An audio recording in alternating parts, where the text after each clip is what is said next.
헬로 마이트! 안녕하세요. 호주를 소개한 남자 호소남 라이언입니다. 자, 여러분 잘 지내고 계시죠? 네, 일주일에 중간이 밝았는데 조금 더 힘내시고 우리 주말을 위해서 열심히 달려가 봅시다. 자, 오늘은 제가 여러분에게 또 다른 정보를 들고 찾아왔습니다. 그것은 바로 뭐냐? Commercial Building에 대해서 한번 알아보겠습니다. 네, 구독자분들께서 제가 이제 Residential Building에 대해서 좀 많이 다뤘습니다. 맞죠? 호주, 브리즈번의 Residential Building에 대해서 이렇게 저번 시간에는 Conveyancing도 다루었고, 그리고 주택 동향도 다루었고, 여러 가지 많이 다뤘는데, 구독자분들께서 이렇게 이제 Commercial Building에 대해서 한번 다뤄봐 달라라는, 몇 분의 제보가 있었습니다. 그 요청이 있어서 오늘은 제가 저희 경험과 제가 본 케이스를 가지고 Commercial Building, 즉 상가 건물이죠. Commercial Building에 대해서 한번 다뤄보도록 하겠습니다. 네, 저희 고객에 대한 이야기인데 한번 설명드릴게요. 고객이 계신데, 고객 4분이 계십니다. 즉 이것은 4명의 파트너십이에요. 파트너십. 이 사업 구조에 대해서는 제가 저희 동영상 한 70회에서 한 80회 정도 될 거예요. 그 사이에 보시면 비즈니스 스트럭처에 대해서 얘기하고 있습니다. 파트너십 트러스트, 유닛 트러스트, 패밀리 트러스트, 컴퍼니, 그리고 솔 트레이더까지 그런 비즈니스 스트럭처에 대해서 다루고 있는데, 이 파트너십에서 궁금하시면 그 동영상을 참고해 주시기 바랍니다. 그 4명의 비에트남에서 왔어요. 그 출신은 비에트남인데, 4명의 그 비에트남에서 오신 그 고객들이 이렇게 4명에서 파트너십을 연결해서, 파트너십을 구성해서 이렇게 6개의 상가를 매입하였습니다. 당연히 부채가 있죠. 부채가 있는데, 제가 기억하기로는, 한 10억 정도 있었던 것 같아요. 당연히 많은 기간이 지났고 많이 갚아 나갔습니다. 그래서 한 10억 정도가 있는데, 이렇게 상가 안에는, 죄송합니다. 상가는 이렇게 6건물에 또 다른 이렇게 샵이 들어와 있어요. 그래서 제가 기억나는 바로는 하나는 무슨 헤어샵이 있고, 하나는 또 무슨 컨비니언스 스토어와 편의점이 있고, 하나는 또 뭐가 있고, 하나는 자기가 뭐 하냐면 베이커리인데, 이 4명 중에 한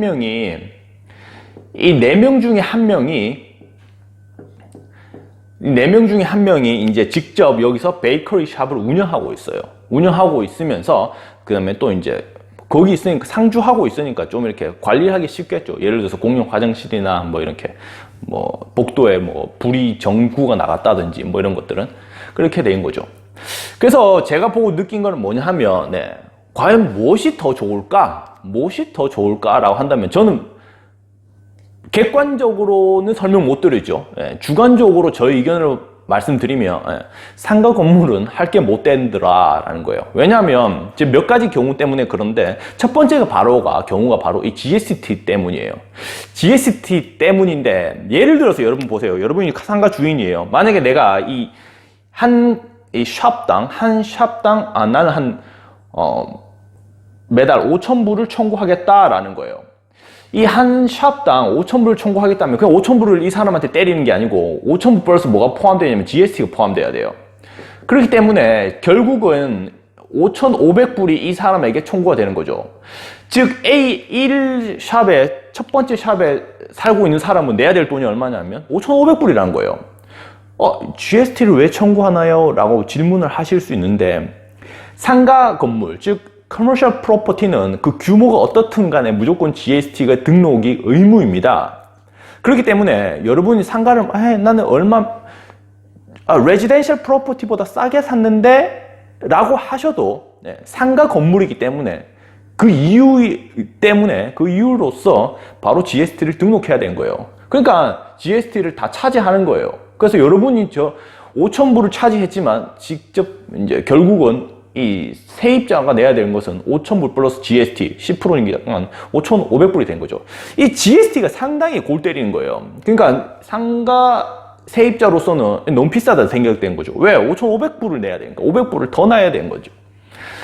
그러니까 만약에 이거 올리고 해도, 만약에 여러분이 만약에 100불 올린다 하면 또 GST 때문에 110불이 되는 거예요. 그러니까 이 돈을 올리는 것도 상당히 좀 민감한 문제가 되는 거예요. 첫 번째가. 그리고 수입으로 다 이제 이게 잡히지 않습니까? GST가. 그럼 지출이 있을 거 아니에요. 예를 들어서 첫 번째 샵에서 뭔가 루프에서 리킹이 새는다, 뭐 루프에 뭐가 데미지가 있어서 뭐 빗물이 쭉쭉 떨어진다 하면 이제 고쳐야 될 거 아닙니까? 그럼 리페어 샵에 연락해서 이렇게 리페어한테 오락해야 되겠죠, 리페어가. 그럼 리페어를 하게 되면 이것도 이제 또 돈이 막 나가죠. 즉 GST가 거기도 포함되어 있다는 거예요. 즉 분기마다 또는 아니면 여러분이 뭐 편할 대로 어쨌든 이 GST를 신고해야 되는 거예요. 즉 행정적인 절차가 하나가 늘어나는 거예요. 그리고 당연히 텍스 리턴 해야 되는 거고. 그렇기 때문에 이 GST를 생각하는 것이 상당히 머리 아파요. 네. 그것도 뭐는 또 GST가 포함되고 또 뭐는 GST가 포함 안 돼 있죠. 예를 들어서 여러분 소유면 이제 카운슬 레이트를 내야 될 거 아닙니까? 카운슬 레이트를 내야 되는데 레이트는 또 GST가 포함이 안 돼 있어요. 워터 내야 되죠. 워터도 포함이 안 돼 있죠, GST가. 그러니까 이런 것들을 잘 아셔야 되고 모르면 어쩔 수 없이 회계사한테 가서 이런 것들을 다 이제 조언을 구하고 또 돈을 내야 되는 거죠. 즉 레지던셜 프로퍼티 같은 경우는 제가 직접 이렇게 우리는 텍스 리턴 할 수 있다 하지만 이 커머셜 프로퍼티는 자기가 직접 뭘 이렇게 딜링하기가 상당히 어려워진다. 행정적으로 복잡하기 때문에 결국 회계사를 찾아갈 수밖에 없다라는 이런 조금의 번거로움이 있습니다. 두 번째가 뭐냐? 이 코비드라는 이번 연도에 특히나 전 세계를 참 암울하게 만들었던 이 코비드 같은 이런 상황이 오면 커머셜 빌딩은 직접적으로 임팩트를 확 맞는다라는 거예요. 어떤 케이스였냐면 코비드가 이제 작년 2020년 3월부터 본격적으로 닥쳤죠, 맞죠? 그러면서 뭐 셧다운이 내려지고 뭐 공공장소에는 집회가 불가능하고 음식점들 뭐 못 들어가게 했지 않습니까? 테이크어웨이만 하게 하고 이렇게 뭐 직접적으로 다이닝은 못하게 이렇게 다 막아버렸죠. 타격이었던 거예요. 그러니까 어쩔 수 없이 뭐 그때 머리 헤어샵도 뭐 못하게 하고 뭐 몇 명, 2명, 3명만 이렇게 샵에 있도록 하고 막 그런 조항들이 되게 많았지 않습니까? 맞죠? 그러니까 어떤 현상이 일어나냐면 제가 본 바로는 나가버렸어요. 나가버린 코비드 기간에 나가버리니까 코비드 기간에 또 누가 들어오겠습니까? 공실이 생겨버린 거예요. 공실이 뭐 몇 주가 아니라 뭐 몇 달이 생겨버리니까 뭐 금액이 확 줄어버리죠. 그리고 다른 샵은 또 어떤 경우가 있었냐면 코비드 때문에 힘들다 하니까 이 렌트를 좀 조정해달라는 그런 요구가 들어왔던 거예요. 그러니까 이제 니한테만 렌트를 깎아준다라는 뭐 이런 이메일을 막 주고받는 걸 저희들한테 보냈더라고요. 저희들은 이제 보지 않습니까? 야, 렌트가 왜 이래? 이게 렌트가 한 달치 렌트야? 하니까 이제 이메일을 보내더라고요. 이 샵에서 렌트 네고시에이션이 요청이 들어와서 이 샵만 렌트를 좀 낮춰줬다라는 이런 또 말을 해주더라고요. 그러니까 뭐 나간다는 것보다 렌트를 좀 낮춰주는 게 낫지 않습니까? 나가면 코비드 기간 동안 나가버리면 누가 들어옵니까? 또 이미 또 경험을 했었으니까 더욱더 새 주인 입장에서는 이 커머셜 빌딩을 가지고 있는 소유자 입장에서는 두려운 거죠. 그러니까 알겠다. 뭐 몇 달은 뭐 렌트를 낮춰줄게 라는 이런 것들이 생기더라고요. 그러니까 이 코비드랑 같은 것이 2020년을 강타했지만 이게 또 안 온다는 보장이 없지 않습니까? 그러니까 이런 사태가 오면 이 커머셜 빌딩은 이제 멘붕인 거예요. 레지던셜 빌딩 같은 경우 여러분 보세요. 왜냐하면 레지던셜 빌딩은 사람들이 집을 빼고 어디 이렇게 길거리 잘 나가진 않지 않습니까? 아무리 돈이 없어도 특히나 뭐 노숙자로 가진 않잖아요. 뭐 당연히 좀 렌트가 비싼 곳에서 싼 곳으로 옮길 수 있지만 그 집 자체를 옮긴다는 것, 즉 이사를 간다는 것은 상당 스트레스예요. 여러분도 한 번 해보셨지 않습니까? 고지서 옮기고 뭐 특히나 자녀들이 있으면 그 학교 이전하고 뭐 이런 것들을 생각하면 이사는 즉 레지던셜 프로퍼티를 생각한다면 이사는 함부로 잘 가기 어려워요. 하지만 거기에 비해서 이 커머셜 빌딩은 뭐 쉽게 빠져버린다는 거죠. 사업 뭐 잠시 접어두고 짐 빼버린다. 뭐 이렇게 하기가 상당히 쉽다는 거예요. 그렇기 때문에 좀 머리가 아프다. 그리고 세 번째가 뭐냐면 이런 것들을 알고 있는 사람들이 많아요. 그래서 요구가 많지 않습니다. 즉 커머셜 빌딩의 커머셜 프로퍼티에 대한 디맨드가 크지 않아요.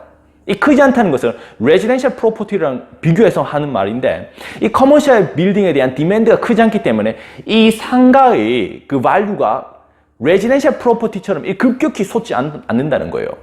이번 코비드 사태 때 보면 이 레지던셜 프로퍼티 여러분 집 가격이 어떻겠습니까? 미친 듯이 오르죠, 맞죠? 특히나 주택담보대출이 금리가 낮으니까 좀 이렇게 직업만 좀 인컴만 이렇게 서포팅 된다 하면 미친 듯이 사람들이 집을 샀던 거예요. 특히나 뭐 퍼스트 홈 바이어나 아니면 지금 퍼스트 홈이 있어도 다른 뭐 세컨드 홈이나 서드 홈을 사는 사람들이 무척 많았습니다. 즉 디맨드가 상당히 높은데 이 커머셜 프로퍼티 같은 경우는 그만큼 오르지 않는다는 거예요. 이 베트남 이 사람들이 가지고 있는 이 상가 얘기는 아닌데 다른 상가가 있어요. 그 사람도 러시아에서 온 사람인가 그런데 그냥 하나의 작은 그 커머셜 빌딩을 갖고 있었는데 이제 이 사람이 리타이어를 해가지고 이 커머셜 빌딩을 팔았습니다. 근데 팔면 뭐가 생기냐? 캐피탈 게인이 생기지 않습니까? 그 캐피탈 게인이 생기니까 제가 이제 캐피탈 게인 계산을 위해서 이 샀던 가격과 팔았던 가격을 비교해 보았습니다.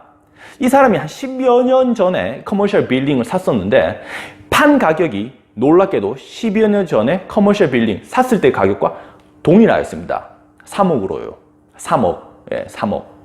300K. 예, 3억으로 동일하였습니다. 즉 10년 동안 가치가 안 올랐다는 거죠. 네. 그걸 보면서 아, 역시 커머셜 빌딩은 조금은 개인적으로 제 생각은 조금은 멀리 해야 되겠다라는 느낌이 들었습니다. 네, 오늘 저 라이언의 그 개인적인 일을 하면서 느낀 마주한 이런 커머셜 빌딩에 대한 에피소드를 말씀드렸는데 좀 도움이 되셨나요? 네, 물론 결정은 여러분들이 하시는 겁니다. 즉 레지던셜 프로퍼티에 대한 조금 확신이 없으셔서 그리고 나는 커머셜 빌딩에 대한 확신이 있다라고 하시는 분은 당연히 커머셜 빌딩에 대한 투자를 고려해 보실 수도 있겠고 오늘의 영상은 지극히 저의 개인적인 생각이니 참고만 해주시기 바랍니다. 아시겠죠? 네, 오늘 커머셜 빌딩에 대해서 알아보았는데 도움이 되셨다면 구독과 좋아요 눌러주시고요. 저는 다음 시간에도 유익한 에피소드 그리고 정보를 들고 찾아오겠습니다. 그럼 바이바이!